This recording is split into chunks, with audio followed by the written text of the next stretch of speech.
selamat pagi.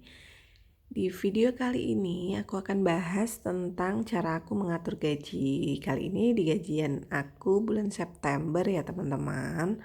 Aku siapin dulu peralatan tempurnya. Nih, eh ini aku ada yang baru. Nanti aku tunjukin. Nah, ini adalah binder financial tracker. Aku beli di Shopee ya teman-teman. Nah, jadi aku biasanya kan yang di video tahun lalu, bulan lalu itu kan aku masih pakai manual ya, aku bikin sendiri gitu. Aku gambar-gambar sendiri karena waktunya ini kayaknya aku udah nggak sempet. eh, udah anak-anak udah mulai sekolah kan, tugasnya udah mulai banyak, makanya jadi aku pakai cara simpel yaitu yang udah ready kayak gini. Aku jadi tinggal ngisi aja, aku nggak perlu bikin sendiri. Kayak misalkan gambar toples aku tinggal mewarnain aja, aku nggak perlu gambarnya gitu. Terus lagian lebih tertata, lebih rapi, lebih mudah digunakan juga. Nih kayak udah komplit nih, ada catatan macam-macam di sini. Nah, ini pertama-tama aku bikin yang cash flow bulanan dulu. Nah, ini aku tulis bulannya, bulan September. Terus di sini ada tulisan pendapatan, pemasukan ya. Ini aku dapat dari apa aja. Yang pertama ini juga ada perubahan. Yang pertama aku dapat dari gaji. Terus yang kedua aku dapat dari sewa rumah karena aku kontrakin rumah. Itu per bulan dapat 750.000. Aku masukin di pendapatan. Terus kemudian di sini aku ada pengeluaran tetap juga udah aku catat semua ya teman-teman.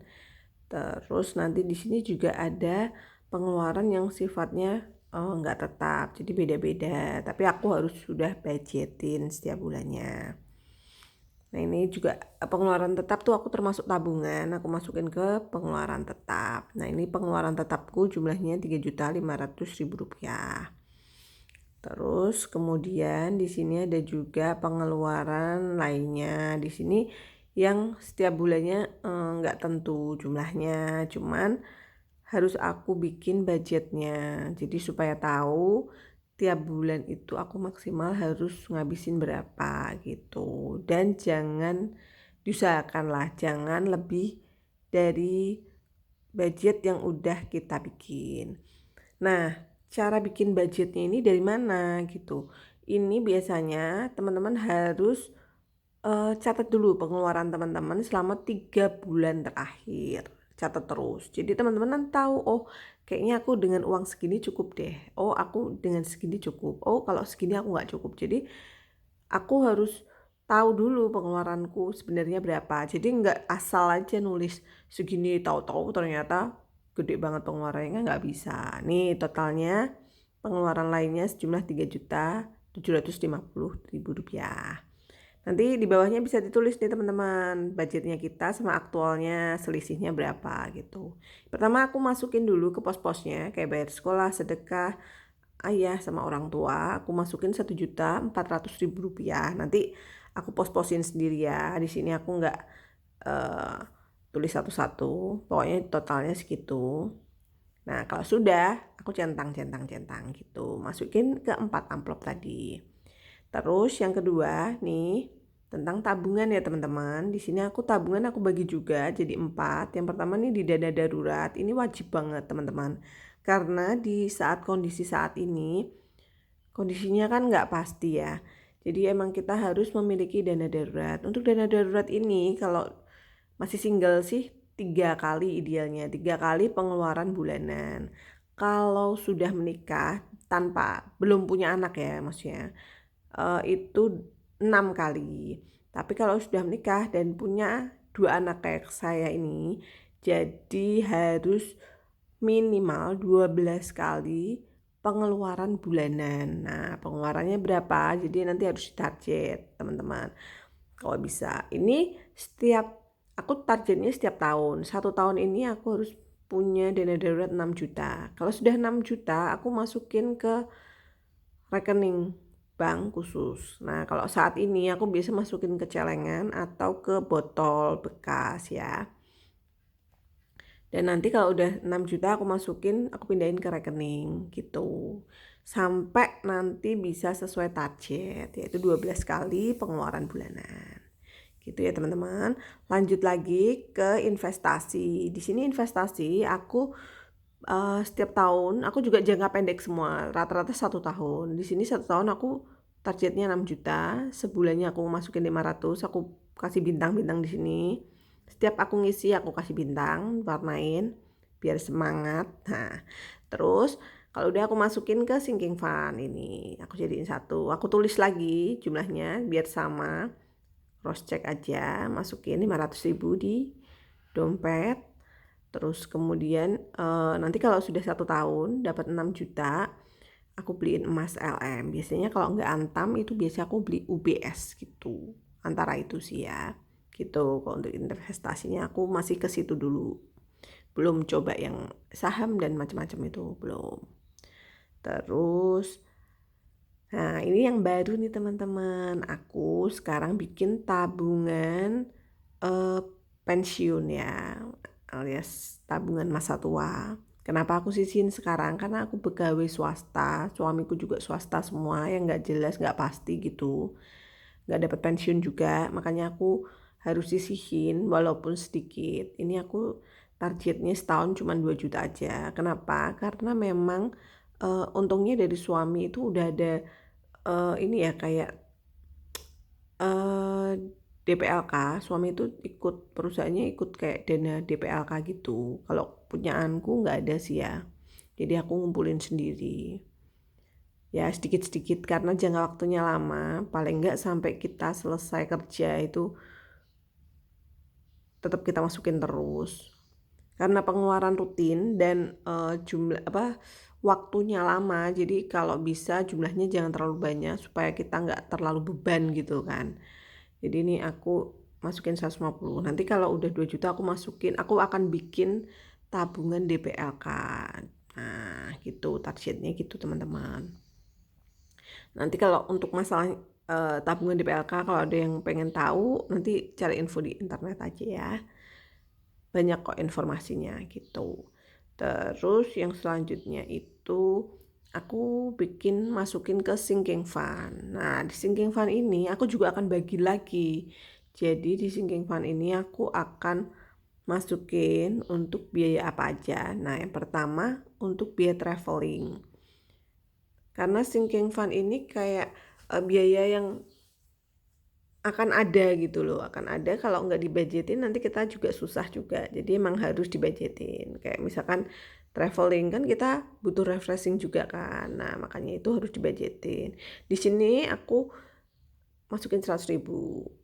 Terus sama sih kayak fashion 100.000 juga. Oh ini ya, ini di sini bisa dilihat terakhir aku bulan 6 karena nih habis 6 terus bulan 9 emang aku nggak, bulan 7 dan 8 aku nggak isi karena aku ngebut buat ngisi yang sinking fund STNK mobil motor. Karena untuk fashion dan liburannya kan belum dipakai juga, jadi aku merasa belum perlu, jadi nggak tak isi.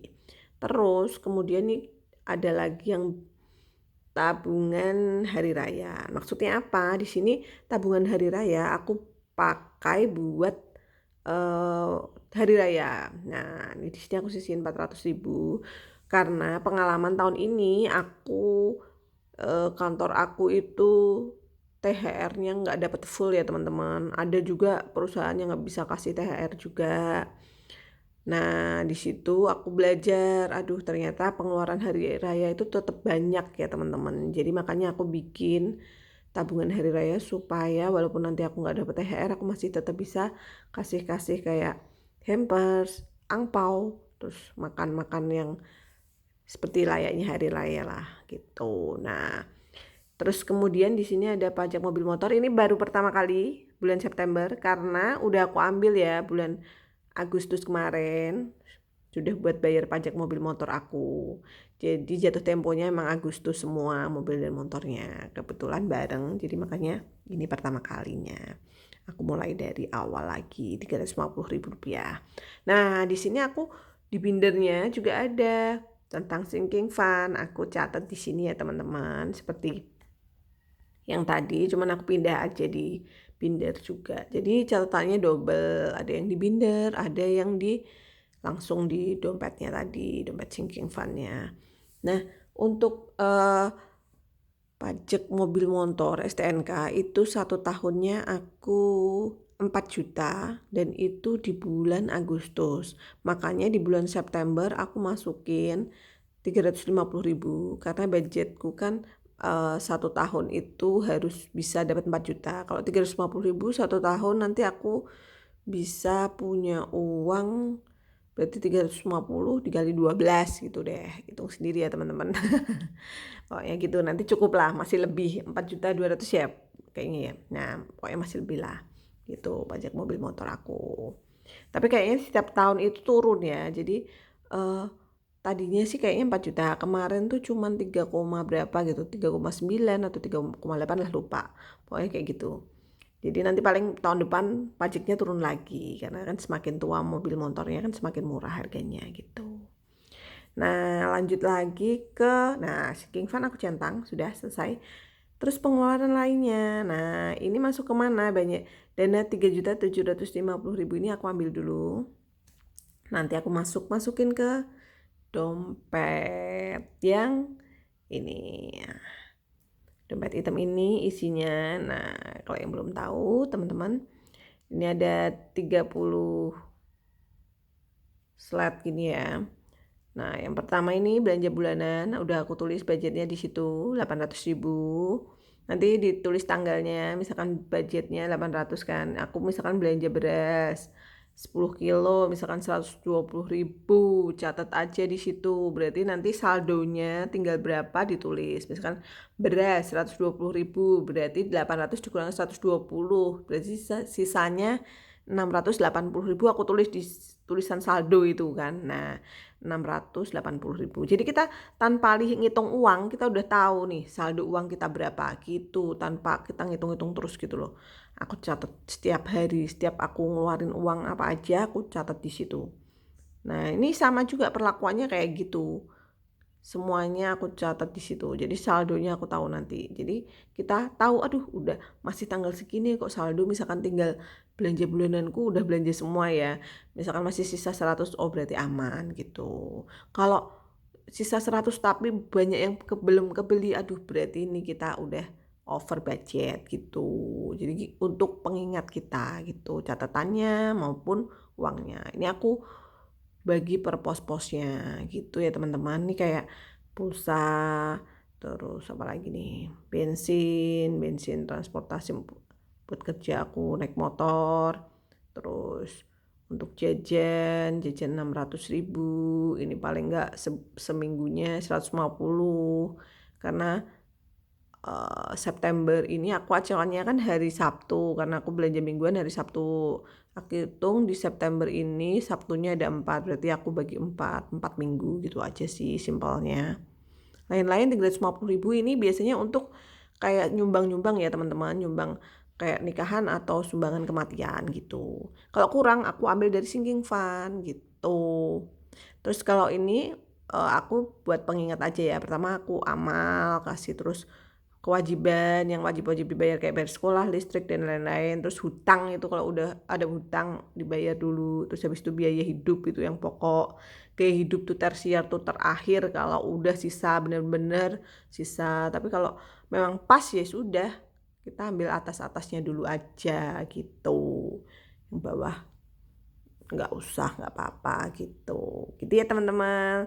Thank you.